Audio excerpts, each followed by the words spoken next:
Hola a todos, bienvenidos de vuelta y hoy vamos a ver, ya no sé ni cuál es la versión de esa clase, vamos a ver las micosis sistémicas endémicas.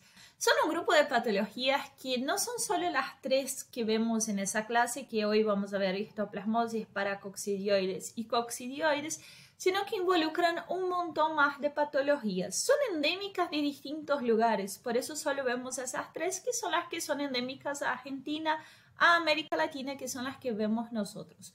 Pero podemos incluir otras patologías. Por ejemplo, la peniciliosis, podemos hablar de blastomicosis, dependiendo de cada lugar del mundo que vamos. Fíjense que la que hablamos nosotros, la histoplasmosis en azul, tiene otros lugares donde ella también afecta, no solo en Argentina y acá, no solo en Argentina, pero también en otros lugares. La histoplasmosis también, que es la que está en fucsia, y en violeta, perdón, y la paracoccidioides también, que es la que está en fucsia, que fíjense que en algunos lugares de Amazonia y en algunos lugares de Amapá, Pará, que son provincias de Brasil, también está la paracoccidioides. Hay una relevancia muy importante en dónde vamos a ver cada una de esas patologías, con también la actividad que cada una de esas personas hace, y que también tenemos que pensar que hay que hacer un interrogatorio muy importante y que vuelva muchos años en la vida de la persona. Porque puede ser que esa persona haya adquirido la patología cuando era muy joven, cualquier una de esas micosis sistémicas endémicas que estamos hablando, muy joven, de forma inhalatoria, porque todas acá van a entrar de forma inhalatoria, y haya por mucho tiempo sido una persona asintomática, un paciente asintomático. Entonces, por ejemplo, si hablamos específicamente de las tres que ocurren acá en Argentina, que vamos a tener la coccidioidomicosis, el paracoccidiosis y la histoplasmosis, vamos a ver que está circunscripto en ciertos lugares de Argentina. Por ejemplo, la histoplasmosis en el cuenca del Río de la Plata, la paracoccidioidomicosis o paracoccidiosis está en la parte norte de Argentina y el coccidio está en la parte precordilleral. Todas las tres van a estar relacionadas también con una cierta actividad laboral. Y esa actividad laboral también es importante en el momento del dato choice, porque nos va a decir, por ejemplo, se me ocurre un choice estilo: un paciente llega al consultorio con lesiones en la piel, sin explicar mucho las lesiones que vamos a ver más adelante, pero que no explica cómo son las lesiones, no nos explica mucho, y nos dice que ese paciente, por ejemplo, vivió toda su vida hasta los 20 años precordilleral. Entonces, de ahí ya tiene que prender una lucita que nos va a decir que probablemente ese paciente está con coccidioidomicosis. Y ahí es donde tenemos que ya buscar los datos choice, buscar, más allá de los datos choice para el choice, ¿no? Pero buscar los datos relevantes, los datos positivos, le decimos, en una historia clínica, para que de esa forma la entrevista y la consulta médica sea más rápida y sea más efectiva. ¿Qué es exactamente lo que uno busca en la medicina? Hacer entrevistas y consultas rápidas, pero en realidad no deberíamos hacerlas rápidas, pero bueno, hay una limitación de tiempo, tenemos que hacerlas rápidas y que sean efectivas, que podamos sacar provecho de esas consultas médicas y saber exactamente lo que tiene nuestro paciente, diagnosticarlo y tratarlo. Entonces vamos a ver que adentro de las micosis sistémicas endémicas de Argentina o micosis profundas, y también lo van a ver en algunas diapositivas, van a estar más que nada en la de arriba de los trópicos. Como todas las micosis que estábamos viendo hasta ahora, todos los hongos, les gusta una temperatura entre los 20 y los 37 grados, los 40 grados. ¿Por qué pasa eso? Porque son las temperaturas en las cuales crecen, ya que esos hongos son hongos dimórficos también. Vamos a tener una forma saprofítica, una forma parasitaria. Entonces, cuando hagamos el diagnóstico de esas personas, un diagnóstico microbiológico, vamos a tener que hacer una toma de muestra y de esa toma de muestra hacer, por un lado, un cultivo saprofítico a 27 grados con Saburo y un cultivo a 36-37 grados en Brain Heart Infusion, infusión cerebro-corazón. Claro que no todos van a ser muy redituables, no vamos a tener mucha respuesta de esos cultivos, vamos a hablar en un ratito los que no, pero la idea es que se pueda hacer de las dos formas. Si no logramos hacerlo, obviamente lo podemos ver también en el microscopio óptico y podemos identificar a partir de sus formas parasitarias, de sus formas infectivas, cuáles hongos estamos hablando. Claro que muchos de esos directamente vemos la clínica, hacemos una inmunodermoreacción, ¿se acuerdan de las inmunodermoreacciones como la de TBC, la de tuberculosis? En la cual inyectamos un poquito del antígeno de ese hongo en la persona y hay a las personas que están infectadas o las personas que tuvieron contacto con esos hongos van a tener una induración a cual vamos a medir después de 48 o 72 horas, perdón. Lo medimos y ahí sabemos la respuesta inmunológica de esa persona ante la infección. Normalmente nos da un valor prognóstico de saber si la persona tiene una buena inmunidad a esa patología, pero también nos habla un poquito del contacto de esa persona con la patología, porque al contrario de tuberculosis, no necesariamente todos tuvimos contactos con todos esos hongos. Entonces ahora, después de haber hablado un montón, vamos a arrancar con el primero, que va a ser la coccidiomicosis. Todos esos... espera que me muevo. Todos esos hongos que estamos hablando, volvemos a mencionar que tienen un lugar específico de crecimiento. Entonces, la coccidiomicosis estamos hablando de área precordilleral. Entonces, es un clima árido, semiárido, con baja precipitación, o sea que llueve muy poco, es un lugar muy seco. Entonces hay un suelo arenoso con muchas sales, pH alcalino, ese es un dato muy choice, pH alcalino, vegetación escasa, es la estepa. Y entonces, ¿qué es lo que estamos pensando acá? Tenemos una temperatura que varía de 28 a 7 grados, entonces pensá que 28 grados va a estar creciendo mi hongo de forma saprofítica y puede variar en un mismo día todas esas temperaturas. Entonces podemos despertar muy frío a la mañana, al mediodía a las 2, 3 de la tarde tener una temperatura muy alta y después bajamos de vuelta a una temperatura muy fría.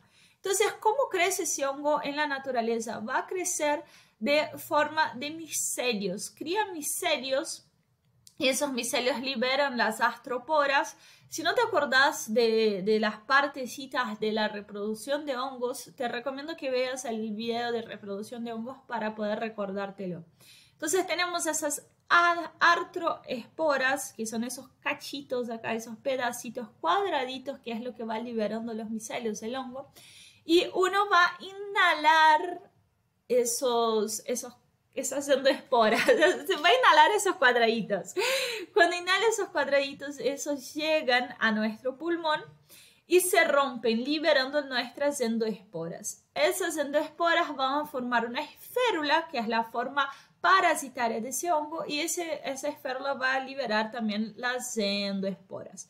Entonces, la formación de la esférula es lo que garantiza que tenemos una infección de ese hongo. Vale recordar que tenemos distintas especies del coccidiomicosis, de los coccidioides. En realidad, coccidiomicosis es la patología.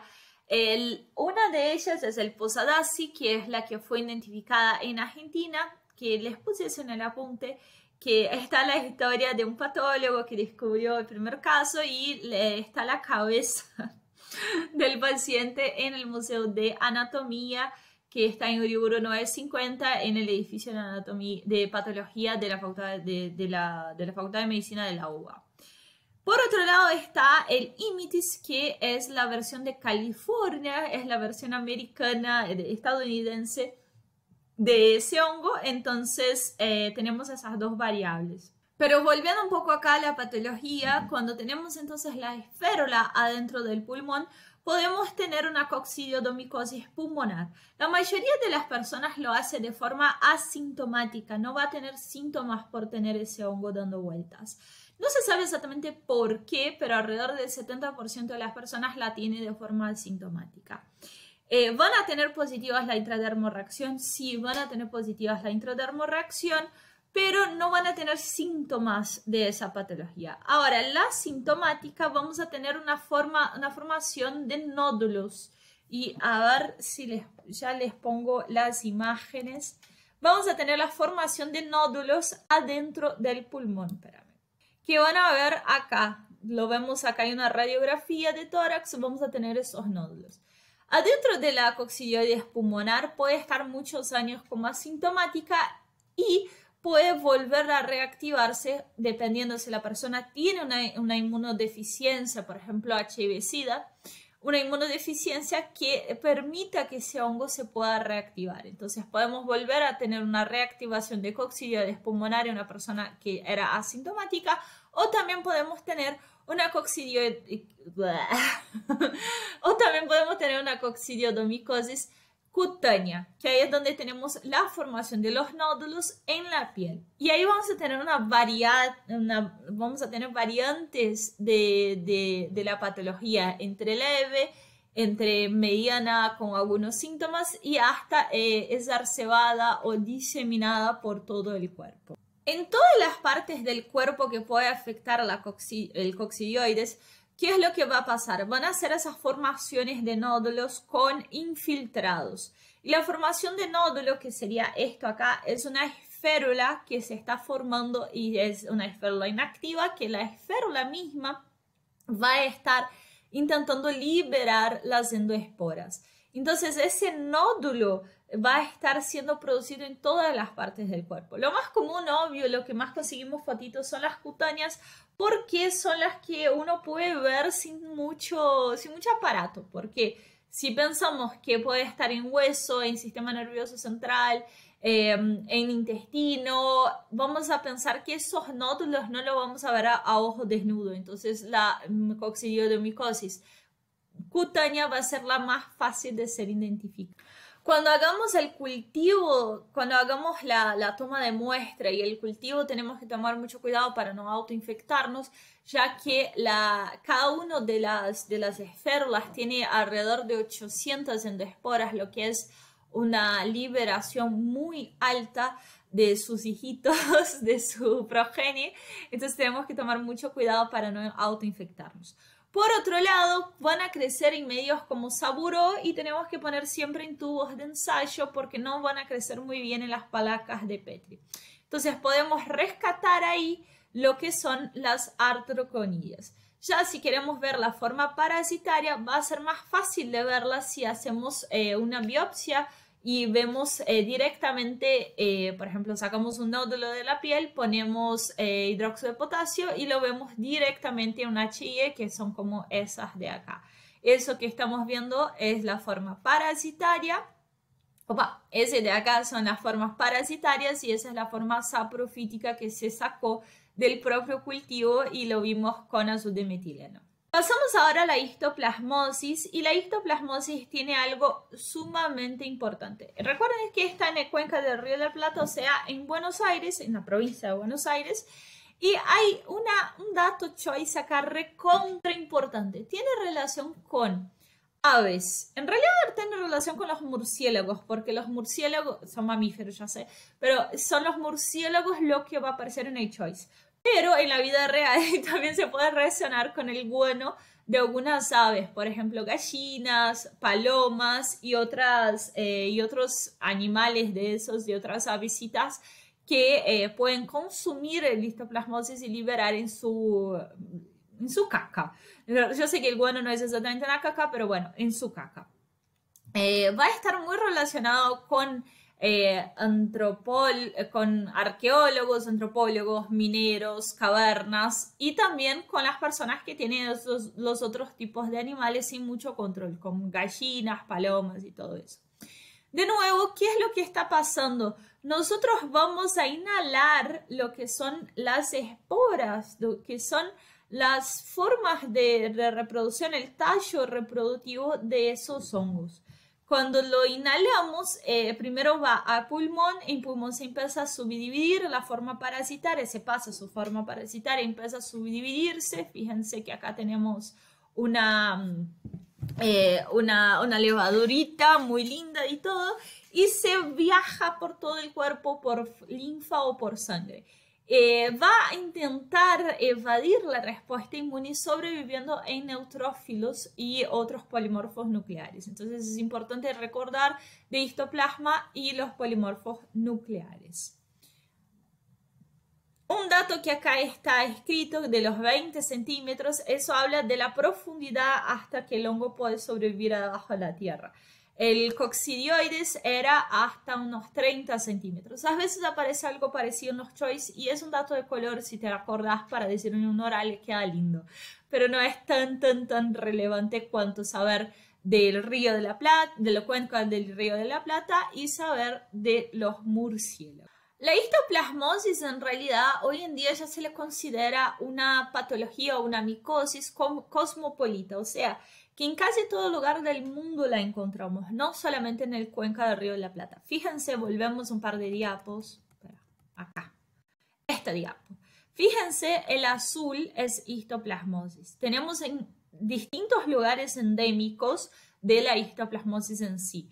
Pero con la popularización de las gallinas, de los gansos y todos los patos y todas esas aves, y obvio de las palomas, como no olvidarnos de las palomas, la histoplasmosis se rompió la barrera de los lugares donde es endémica. Entonces puede ser encontrada en los lugares donde no tenemos el suelo apropiado para tener la histoplasmosis. Fíjense acá en la mitad de África, ¿por qué histoplasmosis acá, no? Otra cosa que ayuda a que la histoplasmosis sea más cosmopolita también es que es una patología muy silenciosa. Hay algunas patologías en la microbiología que las consideramos silenciosas, que las consideramos engañosas. ¿Por qué? La tuberculosis también es una de ellas, porque pasa mucho tiempo que el paciente no tiene síntomas, que el paciente no presenta una patología. Y si nosotros no tenemos algo que nos hace consultar al médico, no lo consultamos. Entonces, la histoplasmosis normalmente arranca, o sea, soy infectado por la histoplasmosis, pasa un tiempo y no tengo ningún síntoma y me curo de forma natural, no voy a tener esos síntomas. Entonces, ¿qué es lo que pasa? Pasa muchos años y ese paciente adquiere una forma de inmunosupresión. ¿Cuál es la más conocida por todos? HIV-Sida. Y entonces ahí es donde arrancan los síntomas de la patología, porque el sistema inmune está tan suprimido que todo lo que tenemos empieza a aflorar. La tuberculosis, la histoplasmosis, todo lo que teníamos dando vueltas en el cuerpo ahí suprimido por nuestros glóbulos blancos, empiezan a aflorar. Y la histoplasmosis es una principal de ellas. Por lo cual vamos a tener distintas síndromes adentro de la histoplasmosis o distintas formas de la patología. Vamos a tener una patología más pulmonar, vamos a tener una patología cutánea, que es claro la que uno más ve, que puede ser una cutánea con poquitos nódulos. De nuevo vamos a hablar de nódulos de la misma forma que hablábamos con las coccidioides. Y vamos a ver que tenemos nódulos que pueden ser chiquititos y poquitos, pero también podemos tener nódulos mucho más agrandados o directamente diseminados. Y eso va a hablar del juego del sistema inmune en relación al hongo que estamos lidiando. No habla tanto de la carga parasitaria del hongo, pero más del sistema inmune que nosotros tenemos. Ya que pasaron muchos años desde el momento en el cual nos infectamos. Cuando hacemos el diagnóstico de histoplasma capsulato, en realidad histoplasma capsulato tiene distintas variedades abajo de él, el histoplasma vamos a verlos de una forma saprofítica y de una forma parasitaria. En realidad acá tenemos la parasitaria y acá vamos a tener la saprofítica. Entonces, la forma parasitaria que tenemos puede ser que la veamos, acá es un frotis y la estamos viendo adentro de un polimorfo nuclear. Vamos a ver esas pequeñas levaduras adentro del polimorfo, o podemos ver también sus macroconidios, que los macroconidios tienen esos apéndices que nos forman como un timón. Se le puede decir en forma de reloj o se puede decir en forma de timón de rueda de timón, ahí está. en rueda de timón. De esas dos formas podemos ver el Histoplasma capsulatum. Claro, se dice capsulatum, ¿por qué? Porque tiene esa forma de cápsula que lo vemos acá y se indica en el diagnóstico de laboratorio. También lo podemos ver que tiene sus... De esa forma podemos evidenciar el dimorfismo. Si cultivamos en Sauro a 27 grados, vamos a ver esta y esta. Y si cultivamos en Brain Heartifuge a 37 grados, vamos a ver las levaduras que son parecidas, es como que parecerían a una bacteria. No es una bacteria, ¿no? Pero como que su formatito tendrían una forma de bacteria. Lo que vemos acá es una biopsia con un Grocott. Vemos con Grocott y acá tenemos las levaduras. Fíjense, en el Grocott el fondo es todo azul y vemos los hongos en negro. Ahora pasamos a la paracoccidiomicosis, que es la tercera patología que vemos acá en Argentina, la tercera micosis sistémica endémica. Y acá vamos a hablar de una población que está muy en riesgo. La paracoccidio es muy común en toda la parte de agricultura de Brasil, la parte de agricultura de Argentina, la parte de agricultura de otros países de América Latina. ¿Por qué? Porque estamos hablando de un suelo ácido que está siendo utilizado para la producción de ciertos alimentos. Entonces los suelos ácidos suelen ser utilizados para la producción de café, algodón, tabaco, yerba mate, también algunas plantaciones de frutas como las cítricas les gustan los suelos ácidos, y hoy en día creo que la soja también se planta en cualquier lado, ya que las semillas son todas alteradas genéticamente, entonces como que se adapta a lo que sea. Pero son todas siembras de cosas que tenemos por toda América Latina. Café hay por todos lados. Pero comparamos, y hay unos estudios interesantes sobre eso, que comparan la población, por ejemplo, indígena del Amazonas o de áreas endémicas de paracoccidiomicosis, y esas poblaciones que no trabajan con agricultura, no trabajan con el plantío, que básicamente su subsistencia es de la pesca, no tienen prevalencia de esa patología. Ahora, las poblaciones, principalmente inmigrantes de otros países que empezaron a trabajar con el plantío y con la agricultura, que son las personas que están ahí diariamente con las plantas, que cosechan y todo más, son las personas que principalmente están afectadas por esa patología. Entonces, de nuevo tenemos personas que están en situación de vulnerabilidad porque son personas inmigrantes que empezaron a hacer un trabajo que es un trabajo normalmente de poca escolaridad, es un trabajo de más de subsistencia, y que al inhalar esas esporas, al inhalar ese hongo, van a empezar a desarrollar en su pulmón la forma parasitaria, la forma levaduriforme de ese hongo. Entonces, también de la misma forma como hablábamos en las patologías anteriores, ya que son todas muy parecidas, fíjense de hacer un cuadrito comparando las tres.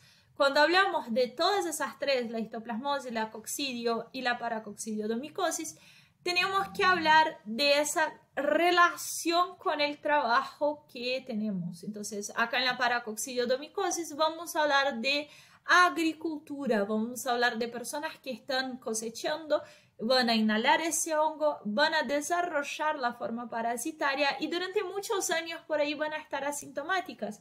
Entonces, pasaron muchos años desde que trabajar en la agricultura, capaz se mudaron a otra ciudad, por ejemplo, se mudaron acá a Buenos Aires o se mudaron a São Paulo, que de hecho los estudios principales de paracoccidio están hechos en São Paulo, y son de personas que trabajaban en la agricultura y se mudaron, se cambiaron de ciudad a la ciudad grande a trabajar de otros trabajos, trabajar en otros sectores, y a los muchos años de que trabajaba en la agricultura, empezaron a tener los síntomas. Entonces pasaron 10 años asintomáticos o tuvieron síntomas muy cortitos como una leve como tuvieron síntomas muy leves, como una leve gripe o un síndrome mononucleosiforme o algo que no se dieron cuenta, o una tos o algo que la verdad que uno no se percata porque dejan de tener ese síntoma y pasan muchos años hasta que lleguen a tener las afectaciones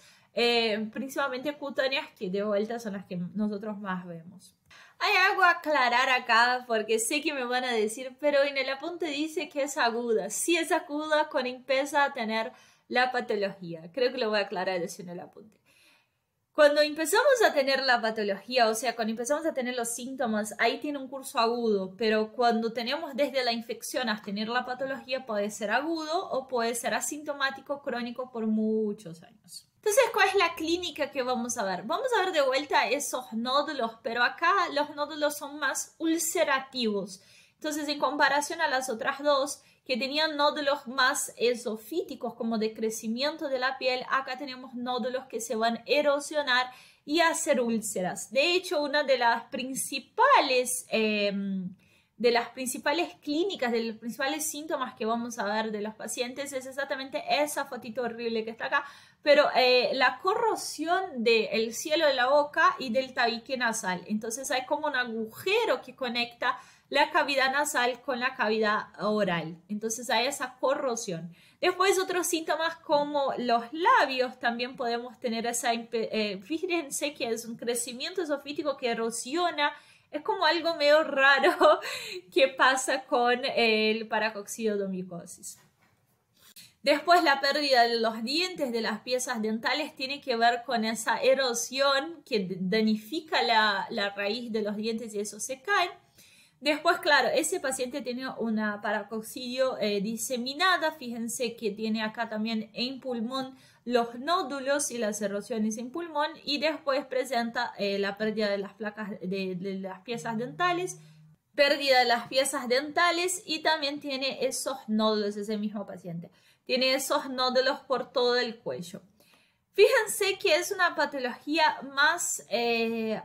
entre todas las tres que estuvimos hablando, es como la más perjudicial, porque la otra, bueno, los nódulos, pero los nódulos como que no son tan dolorosos. Acá el curso es mucho más agudo porque esa erosión, esa ulceración que tienen los pacientes puede también sobreinfectarse, toda esa cavitación que ocurre en el paciente puede sobreinfectarse. Si es un paciente que no tenemos buena inmunología, entonces ese paciente puede venir a óbito más rápidamente. Cuando hacemos el estudio del paracoccidiomicosis podemos ver, si agarramos, hacemos una biopsia, vamos a ver esas levaduras en formato de rueda de timón de vuelta, como que tenemos la levadura y las mini levaduritas soltándose de la levadura madre. A esas el nombre apropiado serían levaduras multigemantes, pero es más lindo decir como las levaduritas hijas. Y podemos hacer el cultivo tanto de la forma saprofítica cuanto la forma levaduriforme. La forma levaduriforme vamos a hacer con Bernhardt Infusion o a un mismo saburo, pero a 37 grados, y la forma saprofítica o la forma de vida libre la vamos a hacer a 27 grados con saburo. Y ahí podemos evidenciar los filamentos, como este por acá, podemos evidenciar los micelios. Y en la forma parasitaria vamos a ver las levaduras, y esas levaduras van a estar como interconectadas entre ellas. Acá lo que vemos es un cultivo que las tres en realidad son muy parecidas, son cultivos agondonosos que normalmente se prefiere hacer en tubos de ensayo en pico de flauta do que hacerlos en placas de Petri. Por último, si estás acompañando con el apunte, vas a ver que el apunte sigue y tenemos la blastomicosis.